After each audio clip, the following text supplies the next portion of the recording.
આગલા પ્રવચનમાં આપણે સંપ્રદાયના એટલે ભગવાન સ્વામિનારાયણ સંપ્રદાયના 6 અંગ વિશે આપણે સાંભળ્યું. 6 અંગમાં મંદિર, આચાર્ય, સાધુ, હરિભક્ત અને 5મું અંગ એ દેવ એટલે કે ઈષ્ટદેવ ભગવાન સ્વામિનારાયણ એમની ઉપાસના વિશે આપણે ઘણું બધું વિસ્તારથી સાંભળ્યું. અને એમાં જે કંઈ ભેળસેળ થઈને અક્ષર પુરુષોત્તમ ઉપાસનાનું પ્રવર્તન થયું એ વિશે આપણે ઘણું જોયું. એમાં એક વાત મારે એ હજી કહેવાની છે કે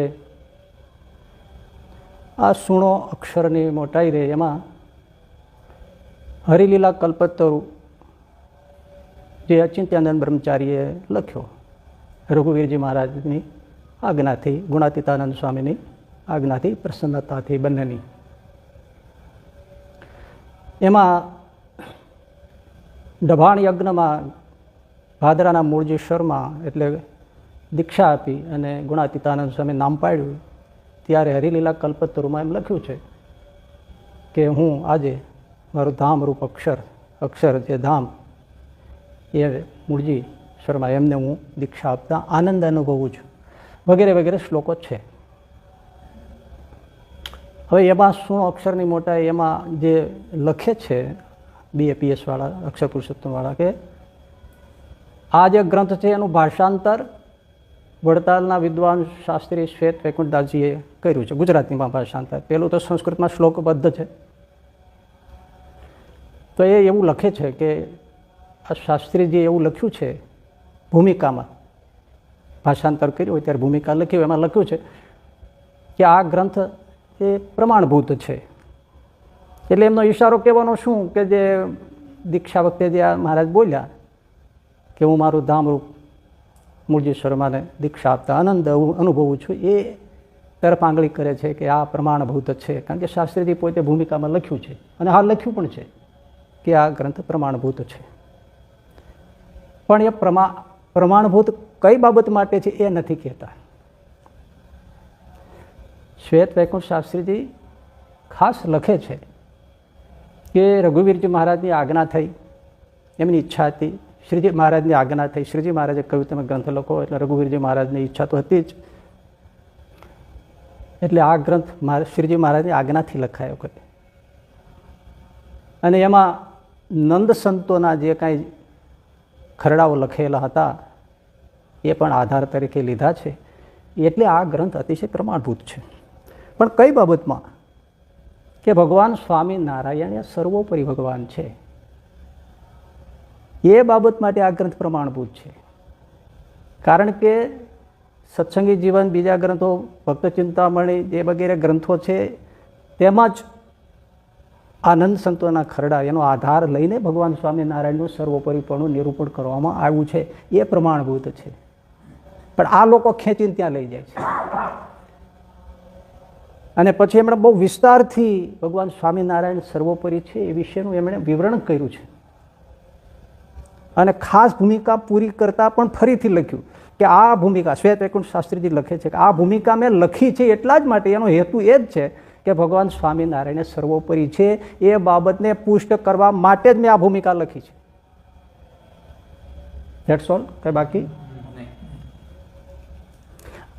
એટલે એમનો કહેવાનો આશય એ જ હતો.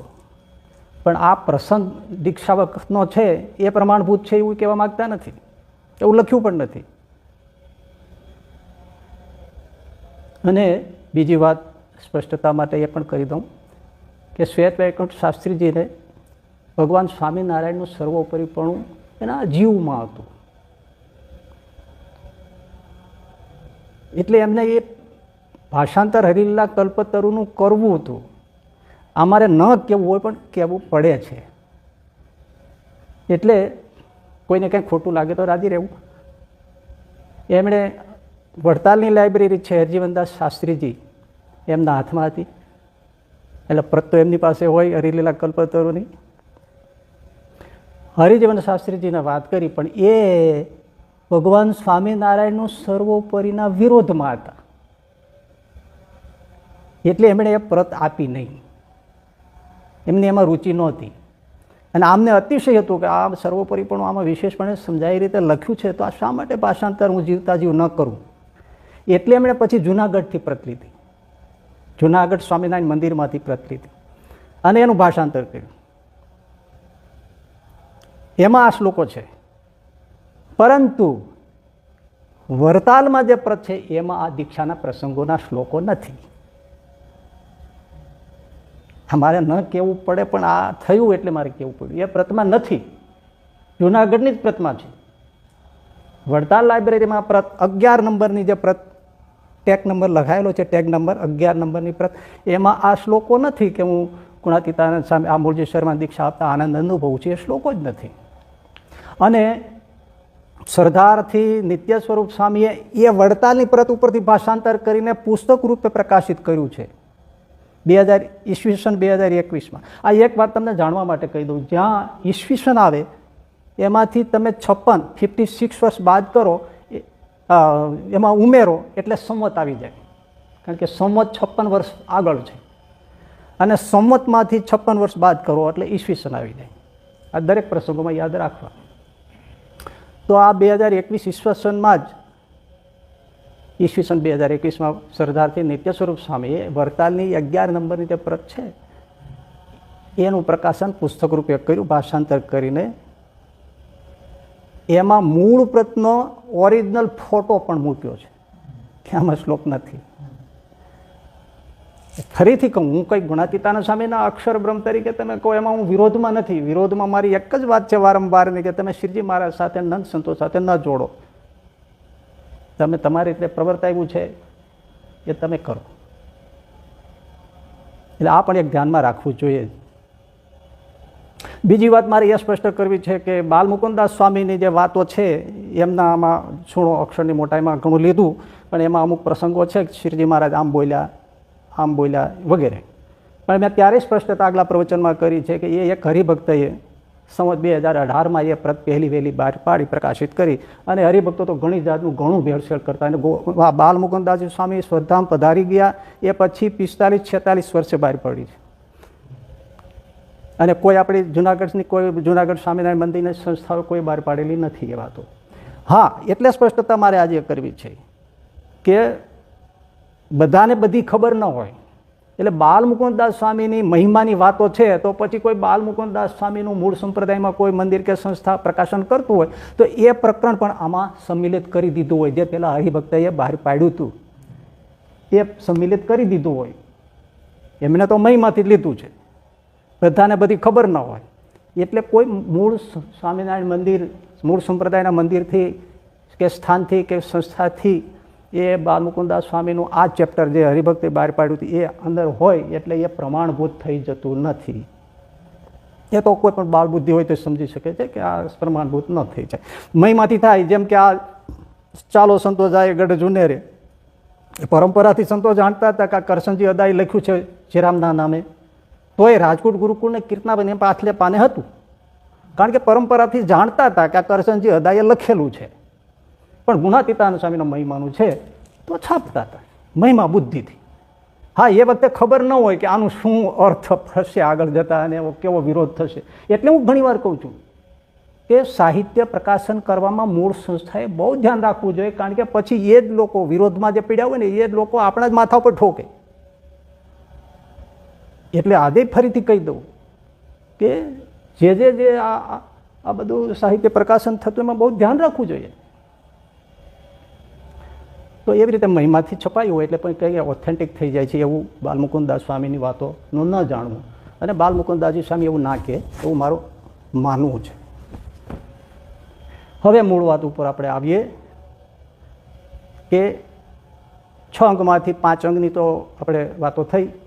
હવે 6થું અંગ છે, એ મહત્ત્વનું અંગ છે, અને એ છે શાસ્ત્રો. મૂળ સંપ્રદાયના, કોઈ પણ સંપ્રદાયના પોતાના શાસ્ત્રો હોય છે, અને એ શાસ્ત્રો જે સંપ્રદાયના માટે મહત્ત્વનું અંગ હોય છે, કારણ કે એ શાસ્ત્રોમાં જ પોતાના ઈષ્ટદેવના જીવન ચરિત્રના પ્રસંગો હોય છે, મહિમાના પ્રસંગો હોય છે, એનું તાત્વિક વર્ણન પણ હોય છે, એની ઉપાસના વિશેની સ્પષ્ટતા હોય છે, સંપ્રદાયના સિદ્ધાંતો એની અંદર નિરૂપિત થયા હોય છે, દીક્ષાવિધિ ત્યાં પણ નિરૂપિત હોય છે, સાધુઓ ગ્રહસ્થોના ધર્મોનું પણ એમાં નિરૂપણ હોય છે, સંપૂર્ણપણે તત્વજ્ઞાન પણ એની અંદર નિરૂપણ હોય છે, મુક્તિની વ્યવસ્થાનું પણ નિરૂપણ હોય છે, પોતાના ઈષ્ટદેવના મંત્ર જપ, એનો મહિમા, એનું સ્વરૂપ, એનો અર્થ, એનું પણ એમાં નિરૂપણ હોય છે, શાસ્ત્રોમાં હોય છે સંપ્રદાયના. એટલે મૂળ સંપ્રદાય સ્વામિનારાયણ સંપ્રદાય જે છે એમના જે શાસ્ત્રો છે, શિક્ષાપત્રી છે, વચનામૃત છે, અને વચનામૃતનું સતાનંદ સ્વામીએ સૌ પ્રથમ જે ગુજરાતીમાં વચનામૃત છે એનું જે સંસ્કૃતમાં શ્લોકબદ્ધ રીતે એમણે લખ્યું સતાનંદ સ્વામીએ, એ ખાસ સાચવવું જોઈએ. કારણ કે ગમે ત્યારે આ શાસ્ત્રો જ કામ આવવાના છે. જ્યારે સંપ્રદાયના સિદ્ધાંતો ઉપર જ્યારે ઘા થશે ત્યારે આ જ શાસ્ત્રો કામ આવશે. માટે જે આપણા સત્સંગી જીવન છે, સત્સંગી ભૂષણ છે, હરિચરિત્રામૃત સાગર છે, હરિલીલામૃત છે, અરે ગોપાળાનંદ સ્વામી, ગુણાતીતાનંદ સ્વામીની વાતો છે, ઇવન નંદ સંતોના જે કંઈ લખાયેલા પુસ્તકો છે, બધું આપણું સાહિત્ય ખજાનો છે. એ આપણા મૂળ સંપ્રદાયના શ્રીજી મહારાજના સિદ્ધાંતોને સાચવનારું મોટું પરિબળ છે. આમાં થાય છે શું કે એ જે મૂળ ગ્રંથો છે સંપ્રદાયના, એના અર્થ કોઈ સેજ ફેરવે અને સેજ કાંઈ ગાલમેલ કરે, ભેળસેળ કરે, એટલે નવો પંથ ઊભો થઈ જાય. એ નવો પંથ ઊભો થાય ત્યારે આપણા શાસ્ત્રો આપણના માટે મૂળ સંપ્રદાયના શ્રીજી મહારાજના સિદ્ધાંતોને બચાવવા માટે જરૂરી પડે છે. એ બહુ ખાસ ધ્યાન સંપ્રદાયમાં જે છે એમણે રાખવું રહ્યું. હવે જ્યારે મૂળ સંપ્રદાય છે એના ગ્રંથો શાસ્ત્રો છે એમાં ફેરફાર કરે અર્થોમાં અને કંઈક પ્રસંગોની ભેળસેળ કરે તો અક્ષર પુરુષોત્તમ સંસ્થાનું પ્રવર્તન થયું ઉપાસનાનું. એમણે શું કર્યું? વચનામૃતના અર્થો અક્ષર તરીકેના જે હતા એને ટ્વિસ્ટ કર્યા, ફેરવ્યા, અને જે જીવન ચરિત્રના પ્રસંગો શ્રીજી મહારાજના અને મોટા નંદ સંતોના હતા એમાં ગાલમેલ કરી. એ આપણે આગળ ઘણું જોયું. એમ કરીને એમણે અક્ષર પુરુષોત્તમ ઉપાસના એટલે ગુણાતીતાનંદ સ્વામી અક્ષર, સહજાનંદ સ્વામી પુરુષોત્તમ એટલે અક્ષર પુરુષોત્તમ, અને સ્વામી એટલે ગુણાતીતાનંદ સ્વામી, સહજાનંદ સ્વામી નારાયણ એટલે સ્વામિનારાયણ, સ્વામીને નારાયણ, સ્વામીને નારાયણ, રાધાને કૃષ્ણ, લક્ષ્મીને નારાયણ, લક્ષ્મીનારાયણ, રાધા કૃષ્ણ, એમ જુગલ ઉપાસના એમણે શરૂ કરી. અને એમના મંદિરો કર્યા, એમનું પ્રવર્તન ખૂબ જોરશોરથી શરૂ કરી દીધું. હવે આ યજ્ઞપુરુષદાસજી શાસ્ત્રીજી સ્વામી એ અક્ષર પુરુષોત્તમ ઉપાસનાના પ્રવર્તક કહેવાય, સ્થાપક પણ કહેવાય સંસ્થાના, સંપ્રદાયના. અને એમના ગ્રંથોમાં છે, એ આપણે આગળ કહેવાય ગયું છે કે એ સ્થાપક છે, એ જ પ્રવર્તક છે. એ જ્યારે આ પ્રવર્તન કરતા હતા, એક એક શબ્દને ધ્યાન રાખજો, અને હું ખાસ વચ્ચે તમને નમ્ર વિનંતી કરીને કહું છું કે હવે જે હું આ કહી રહ્યો છું એ મૂળ સંપ્રદાયના જે કોઈ આશ્રિતો છે, ગ્રહસ્થો છે, સાધુઓ છે, એમણે એકાગ્ર ચિત્તે આ વસ્તુ તો છેક સુધી હવે નિરૂપિત થાય એ બધી સાંભળવી રહી. એટલા માટે સાંભળજો ભાઈ કે મૂળ સંપ્રદાયમાં પણ ભેળસેળ થઈ છે. કઈ બાબતની એ હું કહું છું. એટલે હવે જે કાંઈ વિવરણ થાય એ મૂળ સંપ્રદાયના આશ્રિતો એ ખાસ સાંભળવાની, મન દઈને ધારવાની વાત છે. તમને એમ ન થવું જોઈએ કે આપણે કંઈ કામનું નથી, આપણા મૂળ સંપ્રદાયને જ કામનું છે. એટલે હું કહી રહ્યો છું કે જ્યારે યજ્ઞપુરુષદાસજી સ્વામી અક્ષર પુરુષોત્તમ ઉપાસનાનું પ્રવર્તન કરતા હતા એ જ વખતે કચ્છ ભુજમાં અબજી બાપાશ્રી હયાત હતા, અને એમની સાથે ઈશ્વરચરણદાસજી સ્વામી હતા. એ અમદાવાદના નિર્ગુણદાસ સ્વામી, જે ગોપાળાનંદ સ્વામીના ડાયરેક્ટ શિષ્ય હતા, એ નિર્ગુણદાસ સ્વામીના એ શિષ્ય ઈશ્વરચરણદાસજી સ્વામી એ બાપાશ્રી અબજી બાપાની સાથે જ રહેતા, વિચરણ કરતા, અમદાવાદમાં આવતા, પણ વિચરણમાં ઘણે મોટે ભાગે હતા. આવન જાવન, એમનો સત્સંગ, આ બધું એમની સાથે સંપૂર્ણપણે જોડાયેલા હતા. એ ખાર ખાઈ ગયા, કારણ કે આ ગુણાતીતાનંદ સ્વામીને અક્ષર ઠેરાવી આગળ કરી અને એમણે જે આ ઉપાસનાનું પ્રવર્તન કર્યું એટલે એમને થયું કે આ ગમે તે રીતે રોકવું જોઈએ, તોડવું જોઈએ, આ સાચું નથી થઈ રહ્યું. એ તો સ્વાભાવિક થાય ને. એટલે એમણે એક એની સામે અક્ષર પુરુષોત્તમના સિદ્ધાંતને તોડતો એક નવો સિદ્ધાંત ઘડી કાઢ્યો, અને એ અબજી બાપાશ્રીને નામે વચનામૃત રહસ્યાર્થ પ્રદીપિકામાં ઠાલ્યું અને એનું પ્રવર્તન કર્યું. એ આ સિદ્ધાંત છે વચનામૃત રહસ્યમાં બાપાશ્રીને નામે.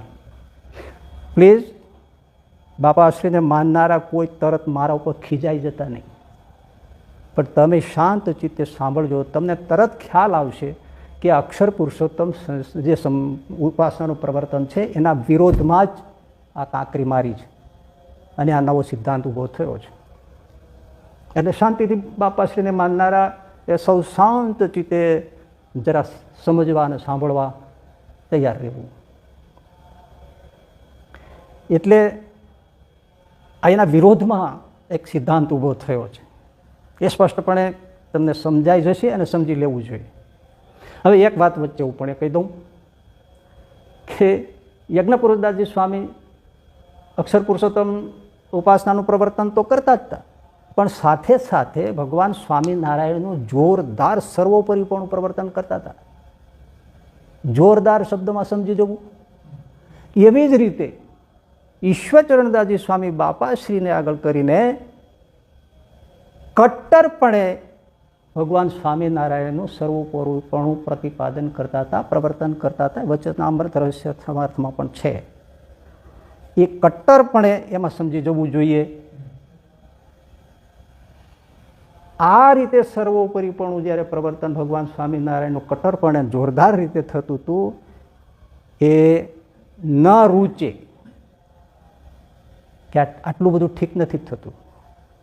એટલે વડતાલમાં આ દાદુ તમે સાંભળી રાખજો, આ કોઈને ખબર નથી. વડતાલના હરિજીવનદાસ શાસ્ત્રીજીએ આ બંનેના વિરોધમાં શ્રી કૃષ્ણ ભગવાનને આગળ કરીને વચનામૃત અને બધા સાહિત્યોમાંથી સંપ્રદાયના એણે ભગવાન સ્વામિનારાયણનું સર્વોપરીપણું ખંડન કર્યું. અને એ જે લખ્યું, લેખો લખ્યા, જે કાંઈ લખાણો લખ્યા, એને સંગ્રહિત કર્યા, એ વચનામૃત ભૂમિકા નામે ગ્રંથ તૈયાર થયો છે.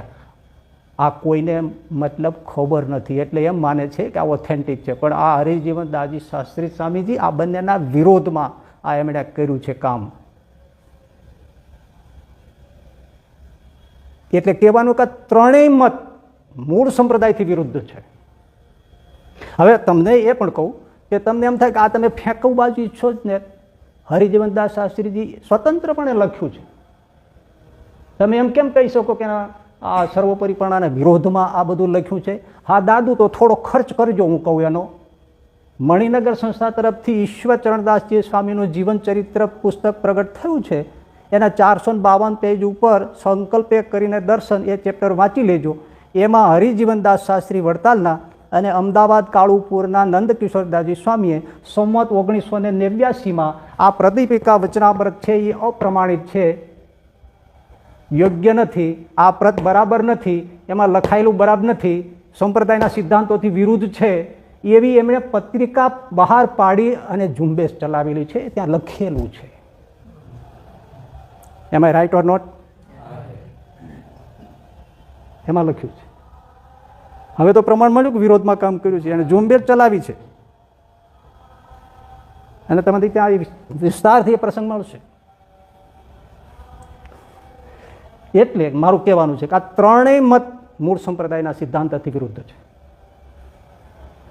ભગવાન સ્વામિનારાયણ સર્વોપરી છે અને રહેશે, પણ એ સર્વ અવતારો, સર્વ પંચદેવો, બીજા દેવી દેવતાઓ જે છે તે એ બધાનો સ્વીકાર કરીને અર્ચન, પૂજન અને માન્યતા સાથે એમણે સર્વોપરીપણાનું સિદ્ધાંત મૂળ સંપ્રદાયમાં શ્રીજી મહારાજે પણ કહ્યો છે અને નંદ સંતો, ગોપાળાન સ્વામી, ગુણાતીતાન સ્વામી વગેરે બધા સંતોએ એ જ માર્ગે ચાલ્યા છે.